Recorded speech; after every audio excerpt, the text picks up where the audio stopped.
It's September 2022, a warm evening in early autumn as the sun dips below the horizon. The Rockstar Games headquarters in New York City hums with its usual activity. Developers and designers are deeply focused, working on what promises to be one of the biggest gaming releases of the decade, Grand Theft Auto 6. To the outside world, it's just another evening, but within these walls, something extraordinary is about to unfold. Suddenly, the Rockstar Games headquarters buzzes with activity, but something feels off. A developer receives a strange message on his screen, a message that shouldn't be there. He hesitates, then clicks. The room falls silent. The headquarters erupts in panic as the gravity of the situation becomes clear. This is more than just a routine breach. It's an attack on one of the most closely guarded secrets in gaming history. The gaming world is about to be shaken. The US government will classify this incident as a major cybercrime, one that will attract the attention of law enforcement across the globe. He'll face serious consequences for this moment of triumph glory. Across the Atlantic, in a quiet place in Oxfordshire, England, a 17-year-old boy in his hotel room sits on the edge of his bed. The weight of what he's done doesn't faze him. After the release, he simply goes to bed and falls asleep unconcerned. He's also the leader of Lapsis, which have made headlines for their bold attacks on tech giants like Uber and Nvidia, causing nearly $10 million in damages. His audacious breaches in Rockstar Games stunned the cybersecurity world, and this is his story. 2017, Oxfordshire, England, Arion Kurtaj, a 13-year-old, sits at his PC.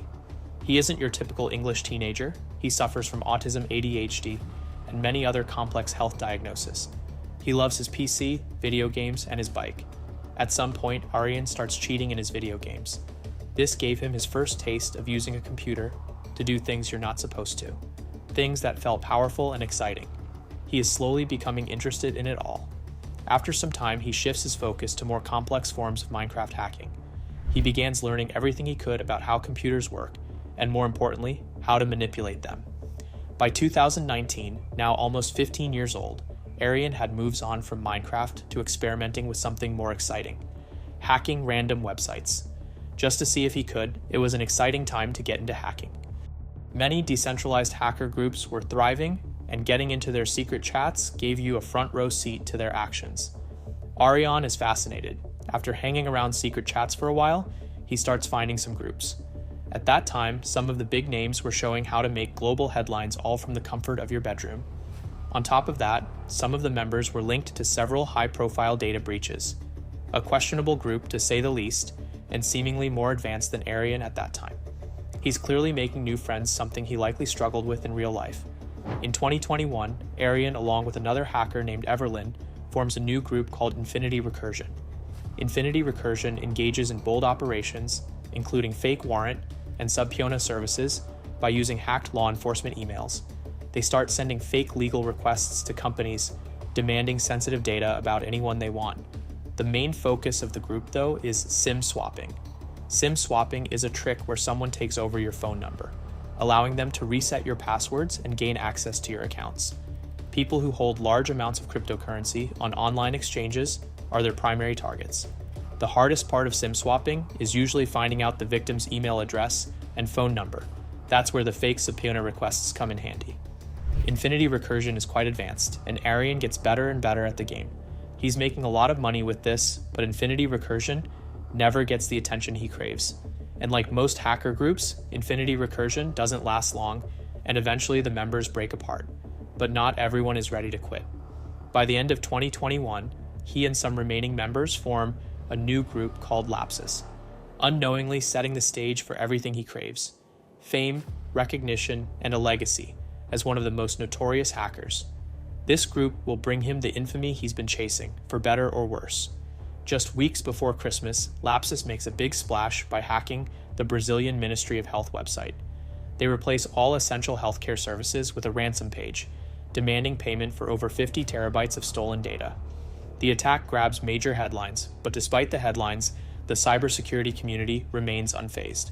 Eventually, after a couple of weeks, the ministry regains control and recovers the stolen data from unaffected backups. The group doesn't seem particularly advanced, but Lapsus isn't slowing down. The group controls a network of stolen credentials. Instead of diving straight into the technical side, they take advantage of human weaknesses. They start by researching their target. looking into the organization structure and key employees. With their intel in hand, Lapsus crafts an official-looking phishing email, posing as it or a company executive, and tricks an employee into clicking a malicious link or giving up their login credentials. By the new year, Arion is tapping around Lapsus network, curious about what they've actually gotten under their control. Here he finds that one is a Brazilian-based car rental company, but caught damage isn't enough this time. Arion decides to make a statement. He redirects the website to an adult video site. This attack caught the attention of the media, and for the first time, their Telegram server is making an appearance in these news articles. Lapsus was using it to publicly share details about their hacks, and with each news story, their Telegram group was growing, and Arion seemed to be enjoying the attention. New hacks start happening daily, and before authorities can begin a serious investigation, Lapsus leaks screenshots on their Telegram channel, hinting at their biggest target yet, Okta, a prominent American cybersecurity company. Although Lapsus doesn't steal any data this time, but they proved they could breach companies that were supposed to protect against such attacks. The news only gets bigger, and with millions of eyes now on Lapsus, no one has figured out who's behind the group. While Arion is leveling up as a hacker, he also knows he's making powerful enemies, so he takes extensive measures to protect himself. He avoids using his own Wi-Fi network, and instead connects through compromised networks and public hotspots. He consistently routes his traffic through VPNs and anonymizing services like Tor. He uses stolen credentials to access systems, making it hard to trace back to him. After his work, he clears logs and encrypts his data, ensuring no evidence is left behind. He knows he has a lot to lose, but ultimately, it won't be enough. 2022 in London, a different kid who goes by the name KT is obsessed with hacking. He runs a popular website called DocSpin, where hackers openly share people's personal information and data. At some point, while tapping around his Discord server, he comes into contact with Arion, and the two start chatting. As their chats deepen, Arion becomes fascinated by DocSpin, impressed by its reach. Arion decides to buy the site from KT. Just weeks after taking over, Arion struggles to manage the site properly, or maybe he just doesn't care, and unfortunately drives the site into the ground. The users of DocSpin get so mad at him that they start targeting and harassing him. By January, the harassment gets so intense that Arion is forced to sell the site back to KT for only 20% of what he originally paid, losing $75,000. Frustrated and angry, he tries to regain control by locking the domain and stealing the Discord server name, but KT quickly manages to regain access. Still furious, Arion hacks into DocSpin's Twitter account and offers $100,000 to anyone who can provide information on KT, but KT outsmarts him again, regaining control of the Twitter account and mocking Arion's failed attempts. In retaliation, Arion leaks the entire DocSpin database online, exposing everyone's personal information. This enrages the DocSpin community, and they quickly plan their revenge. The next day, possibly the most thorough document ever posted on the site goes live, revealing Arion's identity, and worse, his involvement with Lapsus. There's now a name connected to the group, along with damning accusation that Arion had stolen over 300 bitcoins, worth $14 million through his various cybercriminal operations. This post goes up on January 8th, and by January 22nd, news breaks that just shy of his 17th birthday, Arion is taken in by the police for investigation. However, the authorities likely don't have enough evidence. Arion's habit of conducting all his hacks on virtual private servers works in his favor, even after they seize his personal computer. They find no evidence on it. Ultimately, they have no choice but to let him go for now. He gets extremely lucky, but even with his name now publicly linked to Lapsus, he feels invincible. Not even a month later, the hacks start again, this time targeting even bigger companies. Lapsus starts targeting giants like Nvidia, Samsung, and more, gaining attention as the new cool anonymous. Arion seems enjoying the spotlight, but now he has his sight set on an even bigger Microsoft. He releases a 37-gigabyte file containing Microsoft source code and data. In response, Microsoft mobilizes every resource, determined to hunt down the hackers. Just a day later, Lapsus is listed on the FBI's most wanted list, Arion, after everything he did to make life hard for KT and ruin Doc. Spin is now desperate and pleading for help. He tries to bribe KT to remove his docs and spread false information that he isn't tied to Lapsus, but it backfires. Just 2 days after the FBI poster goes up, KT updates DocSpin with all the details, making things even worse for Arion. Within a week, UK police finally close in and arrest Arion. Just 17, he's now staring down serious charges under the Computer Misuse Act, facing the possibility of a lengthy trial, but with his status as a minor and claims of being mentally unfit to stand trial, he catches a break. Released on bail the very next day, though bound by a strict 1-month internet ban. As the pressure mounts and with the media and harassment closing in, the authorities decides to move him to a hotel to keep him safe and away from the internet.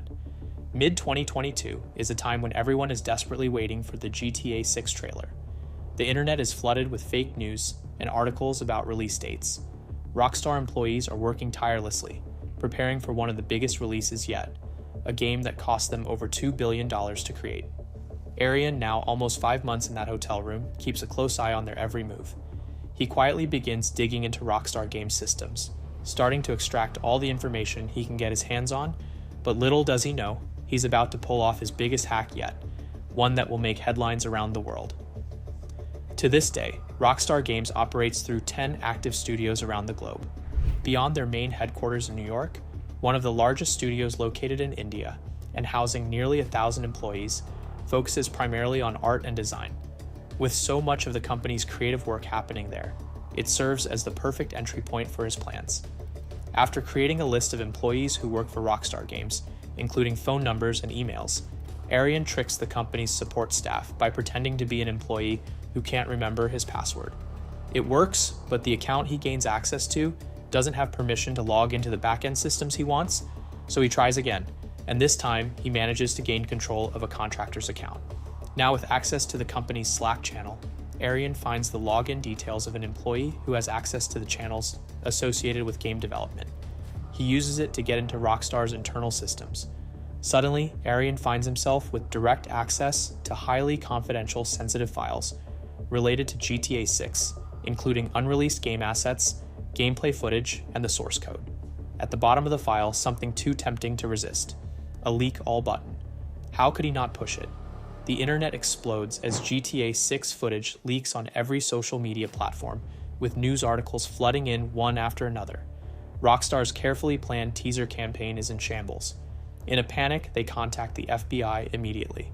Just 4 days later, the FBI raids his hotel room. When they raid, they don't knock politely. Agents burst into Arion's room, assault rifles aimed directly at him, dragging him out and seizing all of his equipment. Under his bed, they find an iPhone 13 Max, linked to the hacked Rockstar accounts. For violating bail, he's sent straight to the Faltham Young Offenders Institute. Reports describe him as distressed, lashing out at guard, and wrecking prison property. Arion openly admits his plans to return to cybercrime once released, making rehabilitation unlikely, and psychiatric care seems more probable than prison.